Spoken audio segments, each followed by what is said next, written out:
300 to 400 megawatts. This is during the summer. For the entire year, it ranges from 200 to 300 Salamat po. megawatts. In fact, that data further bolsters my opinion, Madam Mr. Speaker. So 200 yung forced outage, plus hydro na 400. Ang dependable capacity ay 1,811. Eh 600 na yung forced outage mo dyan. So mas malala ang kondisyon nila. Tayo 5% lang eh. It's 631 megawatts, kahit nga i-maximum pang 856 megawatts na forced outage sa 11,389 na dependable capacity, halos 6% lang yan. Pero now, ang sabi po ng DOE, ang Mindanao, 15% or even 20% ng buong, in fact, halos 30% na nga ang forced outage nila. So ang tanong is still the same.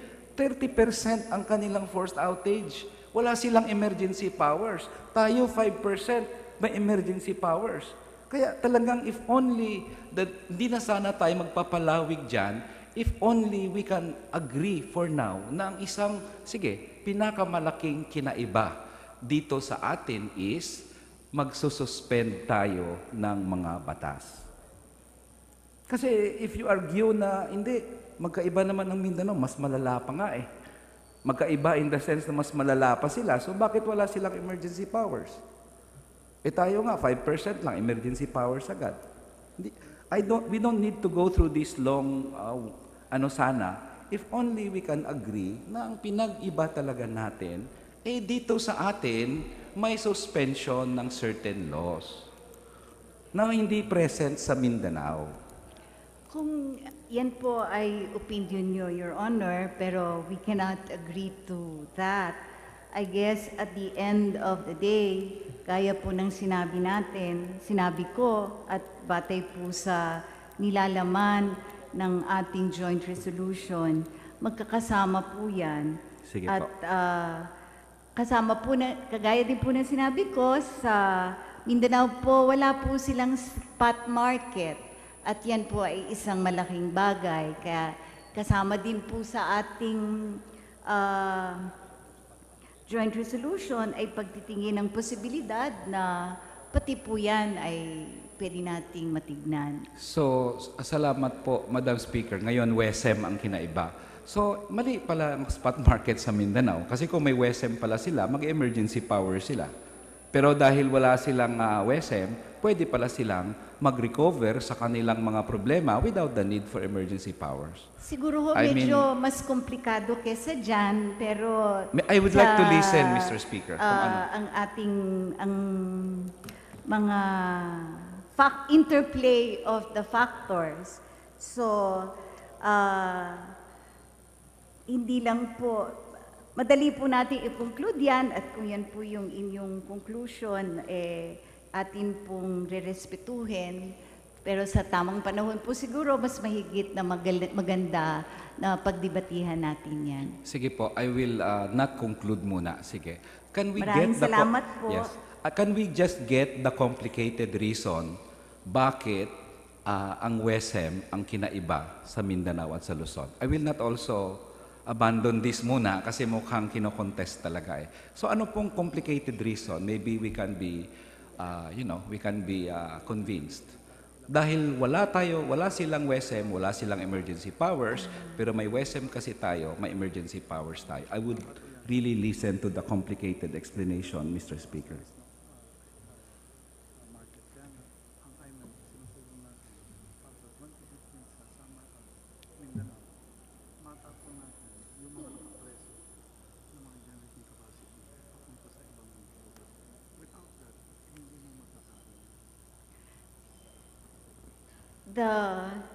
The simplest that I can,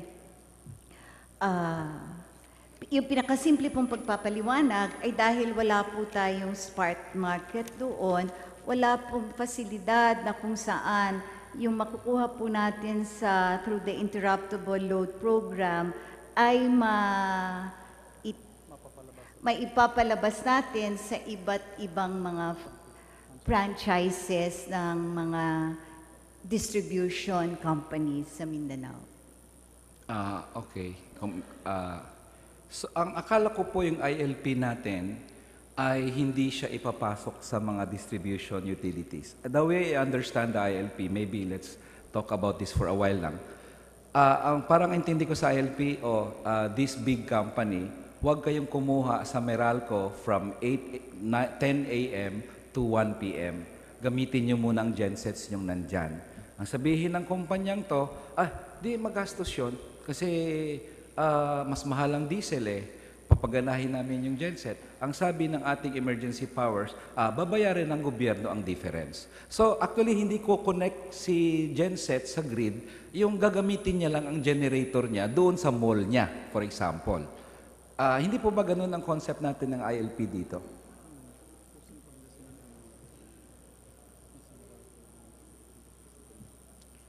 Yung konsepto din po natin dito ay nakakatulong din yung ating mga distribution companies at saka yung ating, dahil may sistema po na ginagamit. Madaling ba i-organisa? Kailangan lang synchronized at maayos. Yes, but my question is the same, no? Actually, you don't need emergency powers just to synchronize the voluntary ILP But yung tanong ko, hindi po ba ang konsepto natin dito, walang i-connect yung ILP sa mga distribution utilities or sa grid, talagang gagamitin lang nila ang genset nila. Tama po ba yan? Or meron pa bang ibang sistema other than this ILP natin?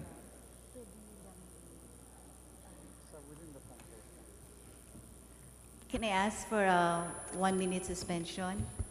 Session is suspended for a few minutes.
Session is resumed.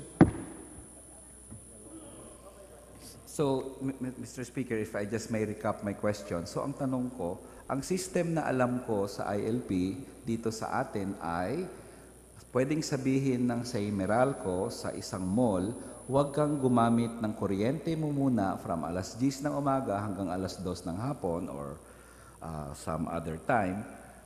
At gamitin mo muna ang gensets mo. For the meantime, yung kuryenteng normaling ginagamit mo, ibibigay ko muna yan sa iba. That is my understanding of the ILP dito sa atin sa Maynila, Mr. Speaker. That's a general principle. Yes. So, ang tanong dito, bakit natin kailangan ng ano niyan, ng emergency powers yan? Voluntary naman yon on the part of the mall. Kung sabihin naman ng mall, na hindi ko pwedeng gawin, you don't need emergency power here to force the mall to do the ILP, Mr. Speaker. Anong kinaiba? Ano yung Ito need? pong particular program nito is covered under specific rules of ERC. At saka po, there is a relationship na may kontrata doon po sa distribution company at saka po dun sa customer. So yung pong relasyon na yan, minsan kinakailangan masuspinde yung mga rules at magkaroon ng mas bagong sistema na hindi dun sa regular na pagpapalakad dahil nga po kinakailangan ng kuryente. Yes, thank you, Mr. Speaker. That was actually where was going to go on the next question, that the suspension of the rules. Ano po ba ang bakit kailangan isuspend yung Biofuels Act? Nabanggit during the committee hearing na isususpend yung Biofuels Act, Clean Air Act, mga ECC at iba pang mga environmental, these are environmental laws during the time at least during the period ng emergency power. So anong kinalaman po, for example, ng Clean Air Act dito sa ating emergency powers? Bakit siya kailangan isuspend?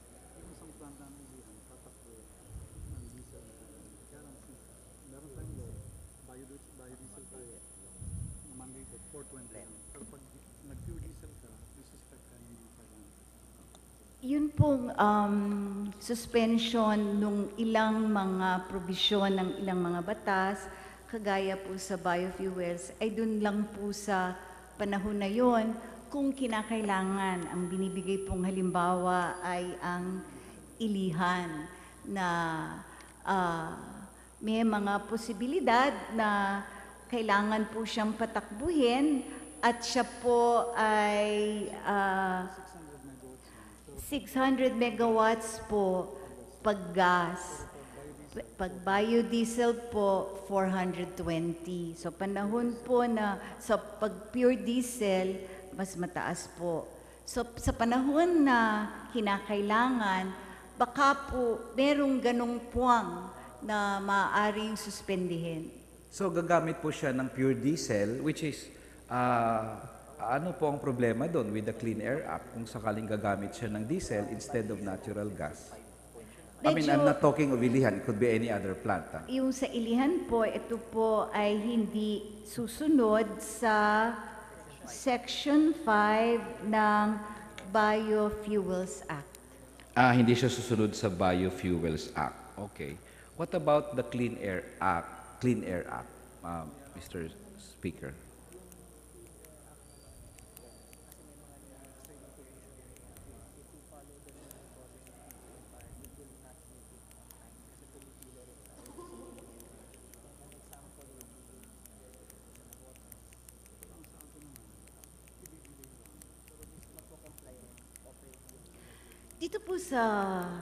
Dito po sa Clean Air Act ay ito po ay ang proseso ng recertification.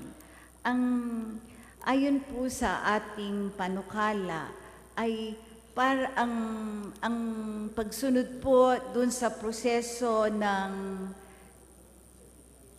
certification ng DENR ay baka ho hindi umabot. So, madelay po yung pagpapaandar ng ilang mga power plants. So, ang gagawin po natin ay parang isususpend lang po for the meantime at pagkatapos po ng crisis ay kailangan pa rin nilang mag-comply. Pag hindi po sila mag-comply, ay hindi po sila makakapag-operate. So, temporary lang po ito during the 5 months po ng emergency power period? Doon po sa panahon na kailangan sila during the emergency period. Gaano po katagal ang emergency power sa tansya po nila? Ayon po sa ating panukalang joint resolution, hanggang July po, hanggang July po. July 31, 2015. So, pero pwede rin po na pag hindi pa rin ayos yung issue sa supply, pwede pa rin pong ma-extend po ito, say August. Wala po tayong provision for extension. Kasi Yes. ang tag-araw po fixed. So, 5 months po, temporary suspension lang po, no? Opo. Within those months. So, isi-suspend po yung... From the sinabi time niyo po, from the time po na ating ipasa hanggang July. Yes. So, from the time na ating ipasa hanggang July, so it's not a 5-month thing. No? It's, if we pass this It may now, be less po if we Yeah. don't pass it. so if we pass this now, then it starts December. Tama po? Opo. Tama. So, ngayon, dahil temporary lang ito, suspended po. Nabanggit niyo po kanina, DNR certification. Ano po yon? Yun po ba yung ECC as mentioned during the last committee hearing? Example po ay ECC. Tama po ECC. kayo dyan. Mga permits po, pwedeng isuspend in that sense. Theoretically, yes. Yes.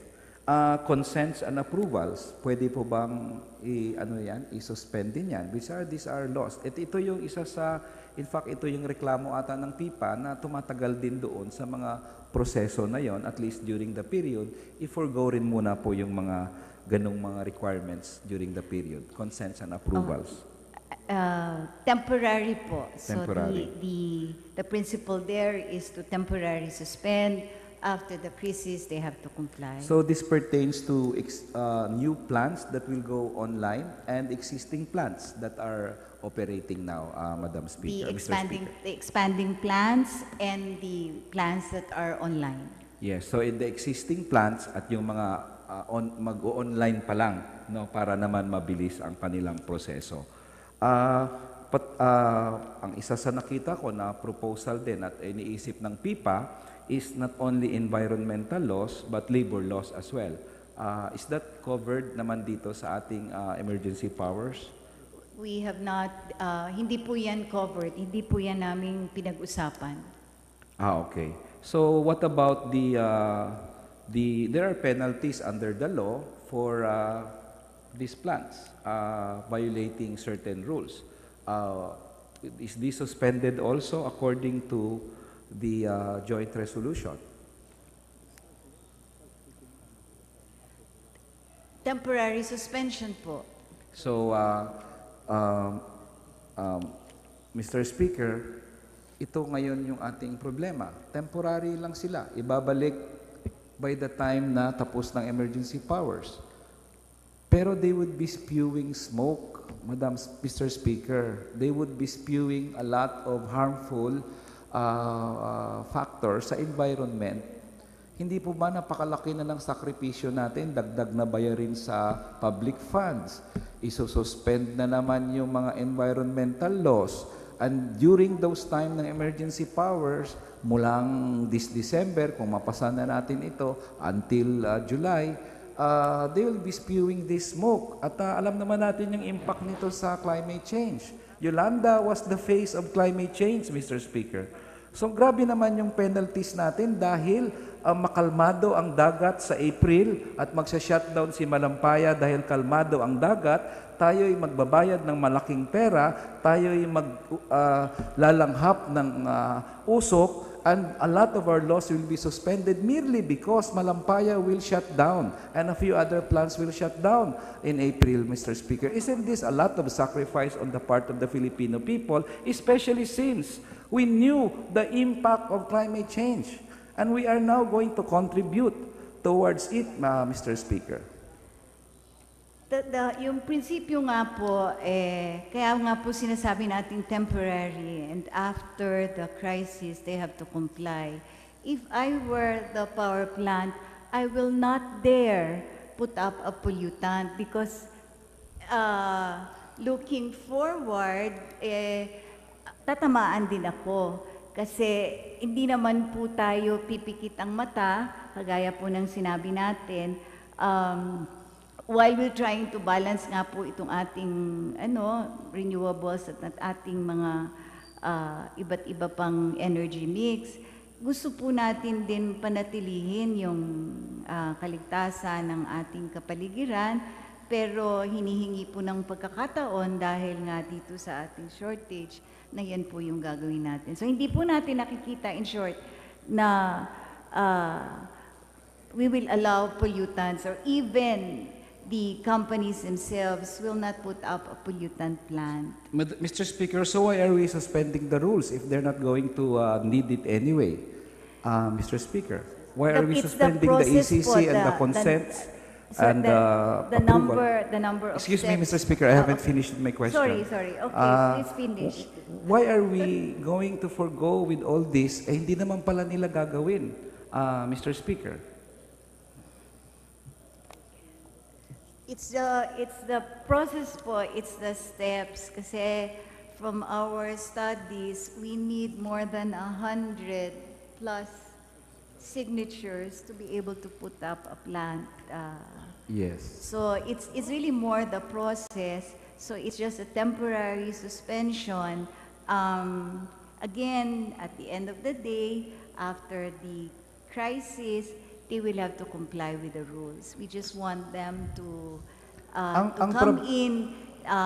There are a number that are almost there but not yet there because that's why we want them to suspend some of these rules so that they can operate during that summer period.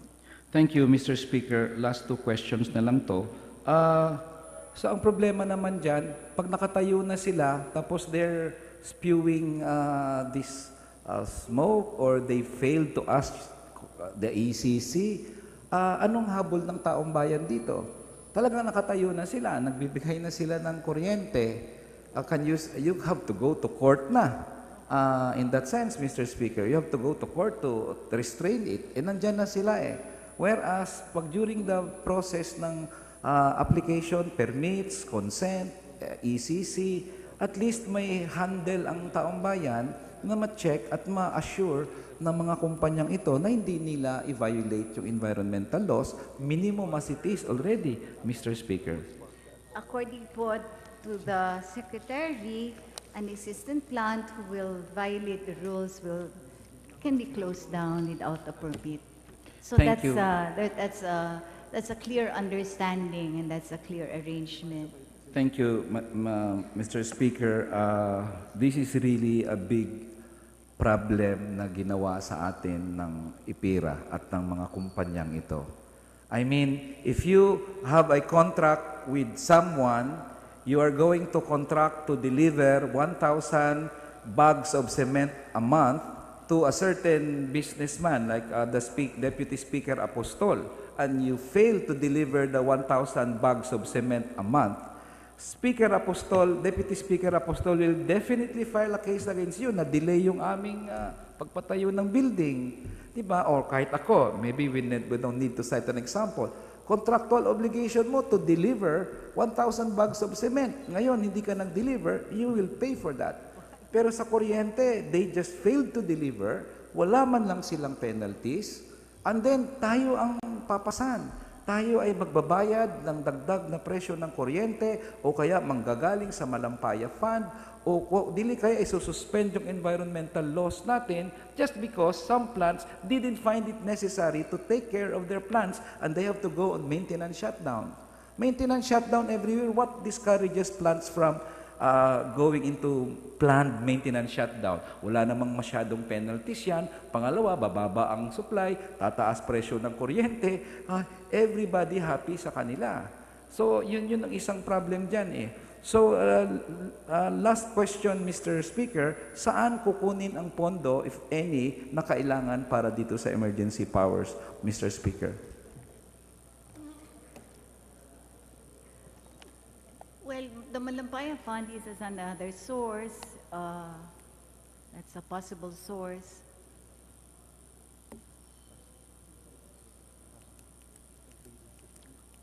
Contingency fund is another source.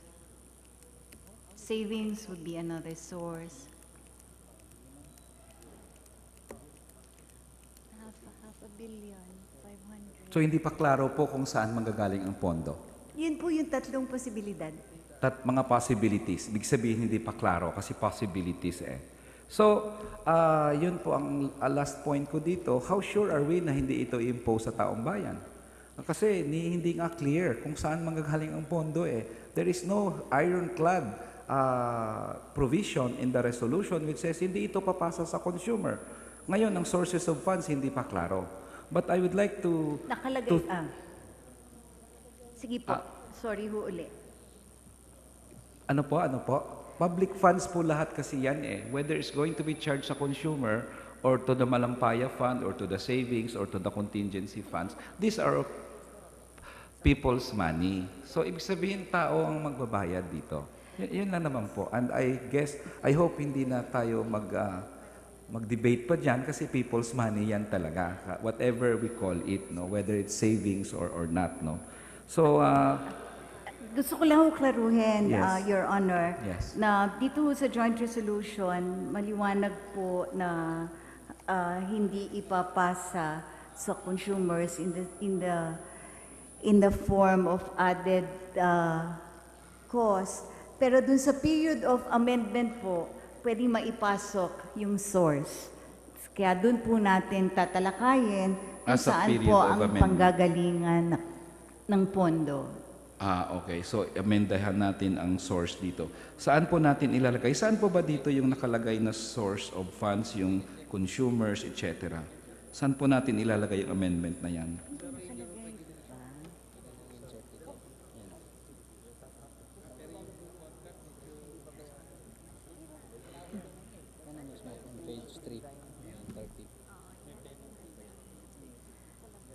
Diyan po siguro po sa period of amendments, ito pag-uusapan natin, pero pwede ho natin tignan ang ikatlong pahina.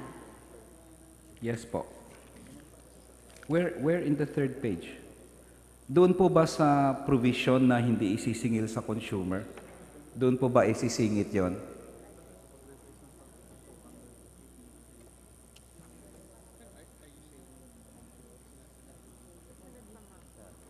Pero meron akong binagay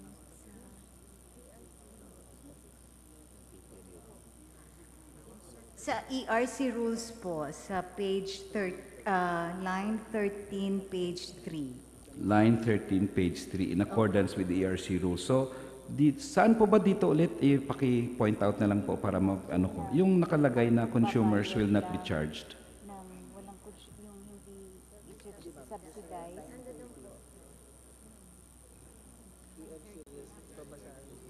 Hindi yung subsidy. Asan yung subsidy?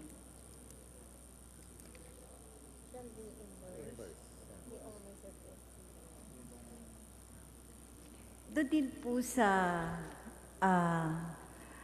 pahinang yon nakalagay po that the government shall reimburse the owners of SGFs for fuel expenses and reasonable recovery for their use in accordance with the ERC rules.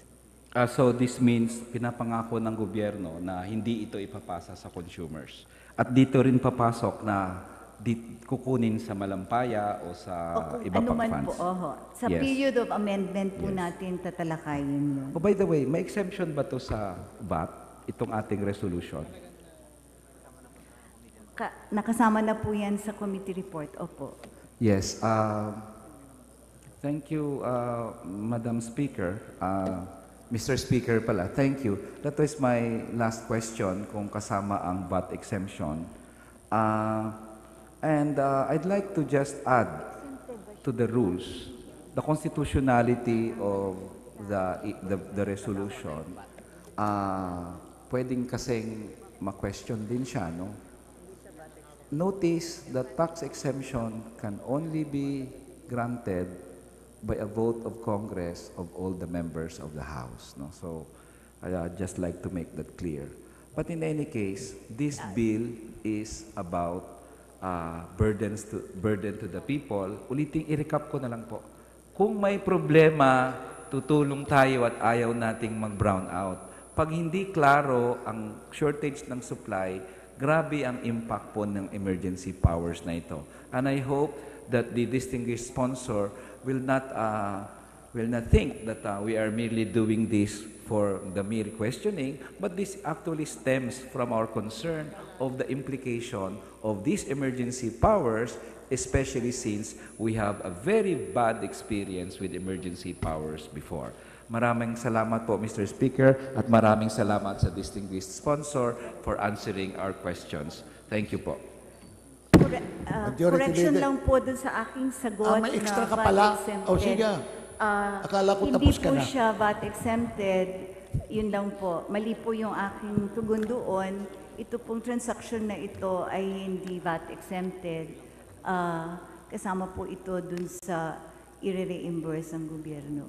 So may VAT siya, Opo. iba-VAT siya, tapos i-reimburse ng gobyerno ang VAT niya. Thank you. Tama. Maraming salamat po, Mr. Speaker. Wala na. Wala Sige. na po. Maraming Majority salamat Leader. din po. Maraming salamat din po. Mr. Speaker, I move that we suspend the period of interpellation and debate on the proposed measure. Is there any objection? There being none, the period of debate, sponsorship and debate of this resolution is hereby suspended.